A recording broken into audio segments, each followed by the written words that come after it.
안녕하세요 여러분들, 아영입니다. 오늘은 여러분들이 정말 그토록 기다려 하셨던 저의 재수설을 드디어 풀어드리려고 합니다. 깔끔하게 이 영상을 마무리하고 이제 입시판을 저도 이제 뜨려고 합니다. 정말 정리를 해왔어요. 그래서 재밌게 봐주셨으면 좋겠습니다. 일단은 제가 현역대 원서 접수 그리고 현역대 입시 결과들을 한번 얘기를 해드리려고 해요. 제가 대학 합격 발표 영상에서도 언급을 했지만 제가 현역대는 5학종 1교과를 했어요. 진로가 1학년 때부터 미디어로 확고했던 사람이었거든요. 워낙에 학교 생활에서 이것저것 참여하는 것도 좋아해서 뭐 대회나 프로젝트나 보고서라든지 발표나 이런 것들을 되게 많이 했어요. 나는 학종으로 가야겠다라는 생각을 되게 오래전부터 하고 있었어요. 저는 3년 동안 그냥 미디어로 꾸준히 채워나가다 보니까 종합에서는 되게 유리했죠. 하지만 제가 성적이 그렇게까지 좋지는 않았어요. 미디어로 입시를 종합 넣어보신 분들은 아시겠지만 미디어가 진짜 엄청나요. 애초에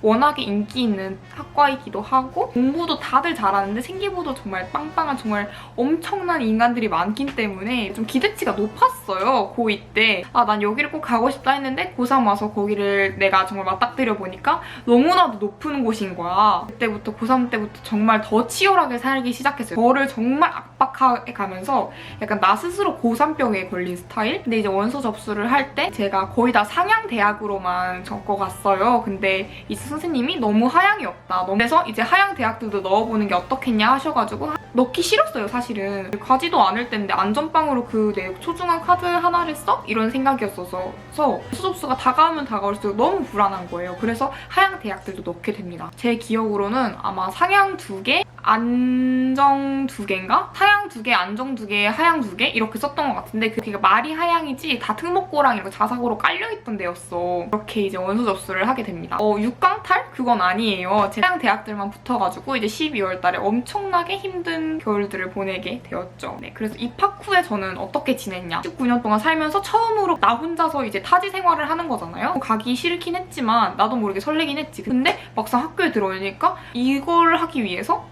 내가 여기 왔다고? 그땐 내가 약간 자존감이라든지 너무 내려갔어. 자격지심도 되게 많이 갖고 있었을 시기였고 여기 다녀라고 말하기도 부끄러워가지고 저는 아예 아무한테도 그때는 진짜 말하지도 않았거든요. 내 스스로 그런 약간 의식들이 있었던 거지. 되게 열심히 해왔다 생각했는데 결과가 이러니까 내가 정말 내 결과가 이런 사람이 돼버린 건가? 이런 생각이 들어서 너무 힘들었었거든요. 학교를 다녀도 적응을 제대로 못하겠는 거야. 절대로 뭐 이 학교가 나쁘다 그런 게 아니라 그냥 내가 가고 싶었던 데도 있었고 그렇게 정신적으로 건강하지 못했었어. 3, 4월까지는 다녔어요, 학교를. 내가 여기서 이 몇 년 동안 나의 20대를 보낼 수 있을까? 내가 정말 후회를 하지 않을까? 이런 생각이 들더라고요. 진짜 오랫동안 고민을 해봤어요. 결심을 하게 됩니다. 재수를 하자. 전적 대학을 물어보시는 분들이 많이 계세요. 어디 다녔냐 그래서. 근데 이게 내 기대치에 미치지 못했고 내가 원하지 않았던 학교였어서 그렇지 여기 오셔가지고 좋은 곳 가시는 분들도 많으세요. 제가 이렇게 말하는 것들이 이 학교에 다니는 분들에게는 이 학교를 낮추는 그런 말들이 될 수도 있을 것 같아서 그리고 저도 딱히 밝히고 싶지도 않기도 해서 전적 대학 같은 경우에는 비밀로. 근데 제가 왜 정시가 아닌 수시로 재수를 하게 되었냐. 대부분 재수를 한다고 하면은 정시로 하는 경우가 많잖아요. 정시를 하기에는 수학을 너무 못했어. 그래서 현실적으로 생각해보지. 그러면 정시가 아니면 뭐가 남았겠어? 수시겠잖아. 근데 내가 종합으로 가기에는 현역 때 겪어봤잖아요. 저는 다 3년 내내 미디어로 써와가지고 뭐 어떤 걸로 틀기도 너무 애매한 거야. 종합은 안 되겠다. 종합 탈락. 근데 재수를까지 해서 이제 새롭게 가려는데 교과로까지 해서는 내가 가고 싶은 곳에 가기는 너무 어려운 거야. 엄청나게 내신이 좋지는 않았었거든. 그래서 교과 패스. 남은 게 뭐야? 논술밖에 없잖아. 진짜 고민을 했어요. 왜냐면 6논술 6강탈 이런 말이 진짜 괜히 있는 게 아니잖아. 너무 불안하고 너무 진짜 안전하지 못한 전형인데 그거밖에 나는 잡을 게 없던 거지. 그렇게 이제 6논술러의 길을 걷게 됩니다. 입시 생활이라든지 제 재수의 패턴? 이런 걸 알려드리자면 재수를 하겠다고 마음을 먹었어. 근데 뭐부터 해야 될지 도무지 감이 안 잡히는 거야. 공부의 감을 찾자. 그리고 이제 좀 생활 패턴을 자리 잡아보자 이러면서 저는 최저 공부 먼저 시작을 했거든요. 정시가 아니었다 보니까 최저만 맞추면 됐었거든요. 수능 막 몇 달 전 이거 말고 그냥 평상시에는 9시까지 공부를 하러 가서 9시부터 점심 먹을 때까지 국어 공부를 해요. 그리고 점심 먹고 양치하고 조금 쉬다가 최저 공부들을 계속해요. 그리고 이제 오후부터는 논술 공부를 하고 그렇게 보냈고요. 수능 공부는 독학 독학으로 했고요. 논술 같은 경우에 저는 학원을 다니면서 공부를 했었어요. 그래서 학원은 일주일에 한 번씩 3시간씩 다녔고요. 그렇게 이제 공부를 했습니다. 최저 공부들은 저는 진짜 기출을 진짜 미친 듯이 풀었어요. 이 기출은 일단 5개년치인가 6개년치인가 한 3-4번씩 다 돌리고 그리고 사설까지도 돌리고 최대한 기출 위주로 공부를 많이 했고요. 또 논술도 애초에 기출이야. 애초에 저는 공부를 다 기출을 했어요. 논술에 지원을 하실 때 조금 전략적으로 하셔야 되는 게 논술은 최저가 있는 대학들이 있고 최저가 없는 대학들도 있어요. 최저는 그리고 앞으로 더 완화되는 추세인 것 같거든요. 재수를 할 때만 하더라도 그때가 완화가 되던 시점이었어요. 최저들이. 최저가 완화되는 대신에 논술 실력을 더 많이 보겠다 이 말이거든요. 대학에서. 그리고 최저가 완화되면 완화될수록 경쟁률은 더 올라가요. 왜냐면은 최저에 대한 부담감이 사라지니까. 올해 제가 지원한 대학들만 봐도 작년에 비해서 경쟁률이 다 2배씩 이렇게 오르곤 했거든요. 저는 최저가 있는 대학들은 4개를 지원했고 최저가 없는 대학들은 2개를 지원했어요. 대학별로 최저 기준이 다르거든요. 2합 4, 5, 6, 7 이렇게 있고 3합 4, 5, 6 이런 식으로 대학별로 최저 기준이 다 달라요. 그렇기 때문에 내 모의고사, 내 수능 성적 이런 것들을 기반으로 해서 모의고사가 이 정도 나온다 이런 안전빵으로 또 넣어보고 수능을 망할 것을 대비해서도 하나 생각을 해보고 수능을 잘 볼 것을 대비해서도 좀 넣어보고 저는 이렇게 다 나눠서 최저 있는 대학들을 지원을 했거든요. 내가 수능 때 무슨 일이 생길지 모를 것 같아서 내가 수능을 못 봤을 때 그리고 어느 정도 안정권으로 일단 2개를 넣었고 내가 수능을 잘 봤을 때 대비를 해서 2개를 넣었거든요. 그리고 나머지 최저 없는 대학은 2개를 넣었습니다. 지원 대학은 5개는 서울권으로 썼고 하나만 경기권으로 썼습니다. 논술을 고민을 하고 계신다면은 진짜 객관적으로 봐야 돼. 뭔가 다 내가 잘 보지 않을까? 수능 때 무슨 기적이 잭팟이 터질지 모르잖아? 이런 생각으로 다 최저를 높은 것만 설정을 하다 보면은 애초에 수능 최저를 못 맞추면 논술을 못 봐요. 그렇기 때문에 그만큼 최저 기준이 중요하거든요. 근데 아무래도 최저 기준이 높으면 높을수록 실질 경쟁률은 되게 많이 낮아져요. 그래서 그런 점들도 고려를 해서 여러분들이 전략적으로 원서 접수를 하셨으면 좋겠습니다. 그리고 이제 논술 준비 방법. 제가 예전에는 모든 공부들을 되게 인강으로 많이 했어요. 근데 인강이 효율적이지 못하더라고요. 그래서 논술은 그래도 학원으로 가야겠다 싶어서 학원을 알아보기 전에 요즘에는 화상으로도 이렇게 많이 하잖아요. 그런 것도 해보고 학원도 가보고 과외도 해봤거든요. 강의도 들어보고 진짜 1년 동안 다 그런 걸 해봤는데 진짜 지금 다 이제 끝나고 와서 하는 말이지만 강의가 제일 좋긴 했던 것 같아. 강의가 퀄이 솔직히 과외나 학원이나 그렇게 다를 게 없다라는 느낌? 3시간 뭐 하냐면 지문 분석을 계속해요. 3시간 하면 기출 되게 많이 볼 것 같죠? 기출 한 2-3개? 저는 1대1 과외로 했었거든요. 수업도 녹화를 해주셔. 그러면 또 내가 이제 집에 가서 이제 혼자 써보는 거야. 영상 다시 돌려보고 그리고 이제 다음 수업 때는 3시간 동안 첨삭을 하고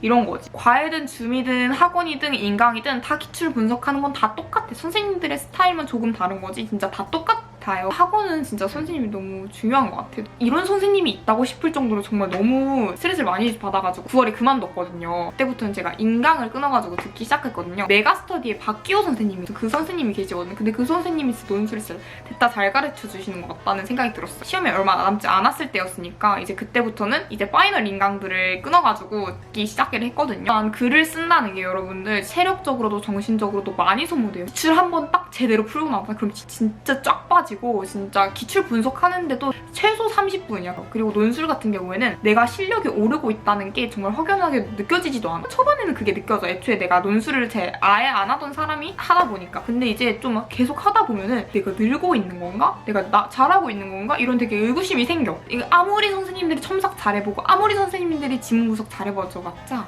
내가 해봐야 돼. 이거 보면은 근데 진짜 다 이런 식으로 분석을 하면 되구나, 표현하면 되구나 이러면서 되게 좀 막 감탄을 할 때가 많았거든요. 근데 그렇게 감탄만 하면 안 돼요. 박박 써보고 박박 지어보고 해봐야 돼. 논술 팁이라든지 조언 같은 것들은 일단 학교 기출을 진짜 있는 건 진짜 최대한 다 풀어보는 게 좋아. 비교, 대조, 평가, 비판, 요약 이런 인문 같은 경우는 이런 게 대부분일 거야. 그렇기 때문에 이 유형별을 진짜 다 준비하는 게 나아. 진짜 뭐가 나올지 몰라. 모의 논술 저는 그거 했거든요. 근데 모의 논술을 진짜 꼭 해보는 게 좋아. 한 여름쯤에 아마 할 거예요. 모의 논술을 꼭 한번 여러분 해보세요. 주제를 살짝 던져줘. 뭐 경제 쪽 이슈라든지 뭐 윤리 쪽이라든지 이렇게 주제를 던져주거든요. 논술 같은 경우는 필사 박박하기 그리고 기출 같은 거 박박 해보기. 논술 시험 썰. 성신여대가 저는 논술 시험의 첫 스타트였거든요. 제가 성신여대를 6개 대학 중에 가장 자신 없어 했어요. 성신여대의 논술이 되게 까다롭고 지문 자체도 되게 쉬운 편이 아니야. 근데 문제 자체도 쉬운 편이 아니야. 연습할 때는 되게 어려운 거야. 근데 막상 가다 보니까 저는 약간 실전파더라고요. 진짜 빽빽하게 다 쓰고 왔어요. 그래서 내가 딱 쓰고 나서 뭐지? 나 생각보다 꽤 잘 썼는걸? 싶은 거야. 근데 되게 잘 썼다고는 생각을 했지만 내 광탈을 당했죠. 시험 보러 갈 때마다 요약집 같은 거 이런 거를 제가 만들어 갔거든요. 이 표현 꼭 쓰자. 이 표현은 진짜 꼭 알아두자. 이 주제는 이런 걸로. 이 대학 특징 이런 거 다 정리해서 갔거든요. 이런 정리집 같은 거를 여러분들이 시험 보러 가실 때 만들어 가면은 되게 좀 꿀팁이에요. 막 부정행위. 시간이 끝났는데 펜을 잡거나 이렇게 쓰고 있으면 부정행위예요. 그래서 그거는 진짜 탈락되거든요. 근데 옆에 사람이 계속 쓰고 있는 거야. 너무 놀래가지고 조금씩 막 눈치를 보면서 막 고치고 있어. 너무 열이 뻗치는 거야. 약간 눈치를 줬는데 그래도 제 눈치를 보더니 이렇게 쓱 내리더라고. 근데 조금 더 하더라고. 부정행위는 하면 안 돼요. 아시겠죠? 진짜 세상에 간절한 사람들 얼마나 많은데 덕성여대 같은 경우에는 그때 경쟁률이 한 60인가 70인가 됐거든요. 그때 5,000명이 지원을 했어요. 아무래도 뽑는 인원이 많다 보니 그러니까 체육관 같은 그런 강당에 의자랑 책상을 한 몇백 개를 깔아놔. 진짜 완전 촘촘하게 이렇게 있어. 촘촘하게 책상들이. 그 사이에서 보는데 너무 떨리는 거야. 진짜 너무 떨려가지고 와 진짜 손에 진짜 땀이 쫙쫙 나가지고 바지에다 이렇게 땀 쫙쫙쫙 닦아가면서 했거든요. 가면은 그 분위기가 되게 압도를 해버려 나를. 재수를 하다 보면은 뭐 스트레스를 많이 받죠? 인간관계에서도 그렇고 뭐 불안하기도 하고 이럴 거예요. 근데 저 같은 경우에는 딱히 인간관계에 스트레스를 받지 않았던 게 애초에 저는 재수를 하는 걸 친구들한테 말을 안 했어요. 애초에 내가 SNS를 안 했어. 그리고 친구들이랑 연락도 내가 잘 안 보기도 했고 잘 안 하기도 했고 재수를 할 거면은 그냥 SNS를 안 하는 게 낫지. 03년생이 대학 갔다고 뭐 맨날 짬매랑 올리고 과잠 입고 다니고 뭐 MT 가고 뭐 하고 이럴 때인데 한참. 근데 그런 걸 볼 때마다 너무 마음이 무너지는 거야. 나는 진짜 이렇게 적응도 못하고 우울하게 이렇게 보내고 있는데 그래서 그런 걸 보니까 나 빼고는 다 행복하구나 세상 이러면서 너무 슬퍼했던 시절이 기억이 나는데 그래서 저는 SNS를 다 끊었어요. 맨날 혼밥하잖아. 또 빨리 먹고 얼른 공부하라고 해서 그래서 맨날 혼밥할 때마다 이제 유튜브는 그냥 신서유기 보거나 아니면 이지영 선생님 막 도끼 충전 막 이런 영상들 막 보면서 밥 먹고 그랬거든요. 졸리면은 그런 영상 한번 듣거나 아니면 좋아하는 노래 한 곡 들으면서 한 5분 동안 걷고 이렇게 하고 했는데 인간관계 같은 거는 일단 최대한 사람을 너무 많이 안 만나는 게 맞아. 근데 내가 그렇다고 해서 사람을 너무 안 만난 것도 아니야. 만나기도 만났어. 가끔 근데 만나도 막 날 잡고 막 이러고 노는 건 아니고 그냥 밤에 그냥 간단하게 연락? 솔직히 말해서 논술이라는 게 너무 불안한 전형이잖아요. 어떻게 될지도 모르고 너무너무 많이 불안했었어요. 나에게 주어진 부담감이라든지 이런 게 무게감이 너무 컸었어. 외로운 게 나는 너무 컸었어. 혼자 밥 먹고 혼자 공부하고 맨날 혼자 나오고 이게 너무 컸다 보니까 진짜 그냥 혼자가 근데 익숙해지긴 했어요. 열받거나 막 우울하거나 막 스트레스 받으면 진짜 저는 엄청 뛰어다녔거든요. 불안하거나 뭐 힘들거나 이럴 때는 어둡게 막 우울하게 막 누워있고 핸드폰만 보고 이러기보다는 그때는 한바탕 쫙 걷고 오세요. 내가 이럴 때가 아니지. 다시 하자. 이런 마음이 생겨요. 낮에는 걸으면 졸리니까 안 그랬고 다 할 거 다 끝내고 밤에 항상 꼭 걸었어요. 출발을 할 때는 되게 우울해. 막 오늘 너무 힘들다. 진짜 어떡하지? 나 진짜 잘 될 수 있을까? 이랬는데 이제 다시 돌아오는 길에는 그래도 내가 선택한 길이니까 그래 다시 해보자 이러면서 되게 마음을 다시 먹고 돌아오게 되거든요. 되게 안 불안할 수가 없어. 근데 어쩌겠어. 내가 선택한 길이잖아? 만약에 근데 재수를 한다고 해서 멀어져 가는 그런 사람이면 애초에 그냥 내 사람이 아니었고 나랑 가까울 사람이 아니었던 거야. 이제 제가 재수 영상 올렸잖아요. 친구들이 막 연락하고 만나는 친구들마다 너무 고생 많았다 이런 얘기들이 되게 많았거든요. 근데 그런 말 들으면 되게 울컥하더라고요. 힘들었던 게 솔직히 나도 너무 힘들고 너무 부담되고 너무 외롭고 너무 지치고 너무 서럽고 막 그럴 때가 너무 많았어요. 약간 털어놓기가 어렵다는 거? 왜냐면은 내가 선택한 길인데 투정 부리기가 싫었어. 네가 선택했는데 왜 내가 힘들다 해? 약간 이런 생각이 내가 스스로 들더라고요. 재수를 하면서 얻게 된 거는 내가 멘탈이 좀 세졌다는 거? 수능이 한 몇 달 안 남았을 때 사설 풀고 뭐 막 이럴 때였어서 너무 멘탈이 너무 나가버리는 거야. 처음에는 재수를 한다고? 내가? 이러면서 막 되게 우울했어. 근데 이제 가면 갈수록 그 우울함보다는 너무 진짜 지치는 거야. 문득 그런 생각이 드는 거야. 아니 근데 네가 하겠다고 해서 지금 이렇게 하는 거잖아. 네가 이 대학 가고 싶다면 해야지. 약간 이러면서 흑화를 해버리면서 그러면서 또 공부를 했거든요. 어떡해? 나 안 되는 거 아니야? 난 이것도 못하는 이런 건가? 이런 인간인가? 막 이러면서 계속 불안해하고 진짜 내 주변 사람 떠나면 왜 이런 생각을 계속 하다 보면은 결국에 힘든 건 나야. 내가 계속 공부를 하고 내가 이 몇 달 동안 이제 이걸 이어나가야 되는데 그런 사사로운 거에 내가 휘둘려가지고 내가 그거에 너무 깊게 빠져버리면은 힘들고 지치고 무너지는 건 나예요. 그렇기 때문에 그런 감정을 너무 오래 끌고 가지 않았으면 좋겠어요. 그래도 지금까지 해왔는데 충분히 해올 수 있는 사람이다라는 생각을 내 스스로 되게 많이 해야지 진짜 그런 생각도 들게 되고 진짜 그렇게 내가 행동을 하게 되더라고요. 수능날 최저를 못 맞추면 수능을 못 받아 보니까 저한테 수능이 너무너무 중요했어요. 진짜 일찍 일어났거든요. 한 5시인가? 그때 역대급으로 구역질이 나오는 거야. 제가 시험 보러 갈 때 항상 토가 나올 것 같다 그랬잖아요. 근데 진짜로 그때 막 구역질이 나온 거예요. 그래서 아침에 밥도 몇 개 못 먹고 수능을 보러 갔어요. 근데 저는 심지어 또 제가 졸업한 학교에서 수능이 배정이 된 거예요. OSC 공부를 할 때는 그거를 이제 지나치면 안 되는데 수능 날에는 모르겠어. 그러면 넘기고 빨리 다른 걸 해야 되잖아요. 근데 내가 이상하게 이거에 내가 너무 시간을 의도치 않게 너무 많이 써버린 거야. 그러면서 막 멘탈이 나가. 그러면서 이제 또 계속 봤지. 한국사를 너무 잘 풀리는 거야.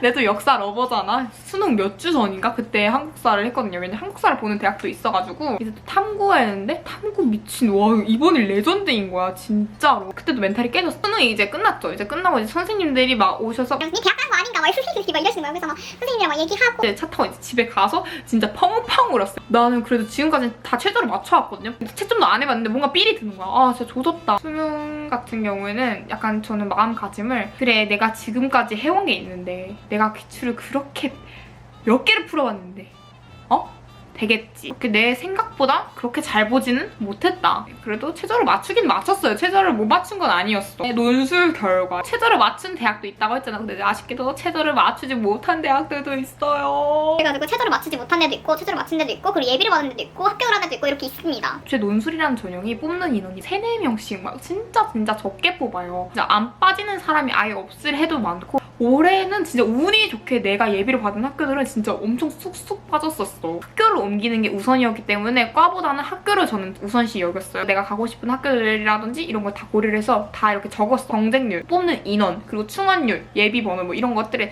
싹 다 정리를 해. 그리고 이제 객관적으로 보는 거지. 일단 제일 우선시 했던 거는 인원. 논술을 뽑는 인원이 많으면 많을수록 좋아요. 그래서 최대한 인원을 많이 뽑는 곳을 가는 게 제일 중요하거든요. 가서 뭐 전과를 하든지 복수 전공을 하든지 그러면 되잖아요. 과도 엄청나게 제가 벗어나진 않았어요. 지원해보고 싶었던 과들이 있었는데 제가 다 미디어로 채워왔다 보니까 지원하지 못했던 과들이 있거든요. 그래서 그런 과들 고려를 해서 올해 원서 접수를 했고요. 여러분들도 적절하게 판단을 하셔가지고 좀 전략적으로 원서 접수를 하시면 좋겠습니다. 수시 재수였긴 하지만 재수를 경험해본 입장으로서 결론만 놓고 말하자면 해보는 것도 좋을 것 같다라는 생각이 들어요. 내가 열정을 가지고 다시 뭔가를 도전해본다는 것 자체가 저는 되게 멋지다고 생각을 하거든요. 최소 학점을 걸고 다녀라 하시는 분들도 계신데 저는 그러다 보면 여기 안주하고 싶어지게 될 수도 있을 것 같아서 저는 학교를 다니지 않고 재수 생활을 했거든요. 뭔가 마음을 먹었으면 그거 하나를 하기 위해서 정말 다 쏟아붓는다는 생각으로 해야 되는 게 맞잖아요? 남들은 다 잘 되는데 막 나만 재수하네 이런 생각도 되게 안 하셨으면 좋겠어요. 저도 되게 그런 생각이 문득 들었었는데 돌이켜보면은 솔직히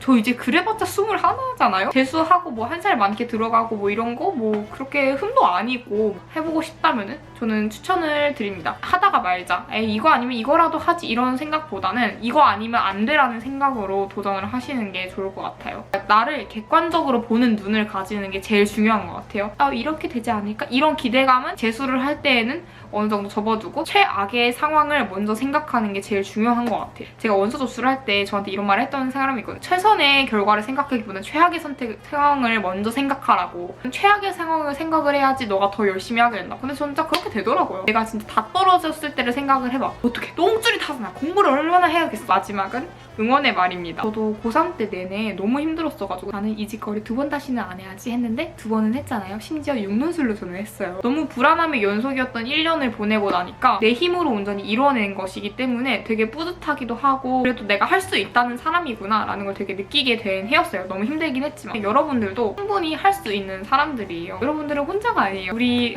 대한민국에는 많은 애수생들이 있습니다. 그렇기 때문에 재수를 한다고 해서 그렇게 뭐 혼자 볼 거 없어요. 자기 자신은 누가 제일 잘하겠어. 내가 제일 잘 알잖아. 그렇기 때문에 내가 나에게 내린 선택을 여러분들이 충분히 존중하시고 믿고 따르셨으면 좋겠습니다. 제가 영상에서 언급한 거 외에도 추가적으로 궁금하신 점이 있으시다면 댓글로 남겨주시면 제가 답변을 해드리도록 할게요. 네, 오늘 영상도 보러 와주셔서 정말 감사드리고요. 저의 인스타그램 여기 있거든요. 제가 진짜 사진 박박 올리거든요. 그렇기 때문에 여기로 오시면 저랑 소통도 하실 수 있고 제 사진도 많이 보실 수 있습니다. 많이 놀러와주세요. 그럼 저희는 다음 영상에서 더 좋은 모습으로 만나요. 안녕!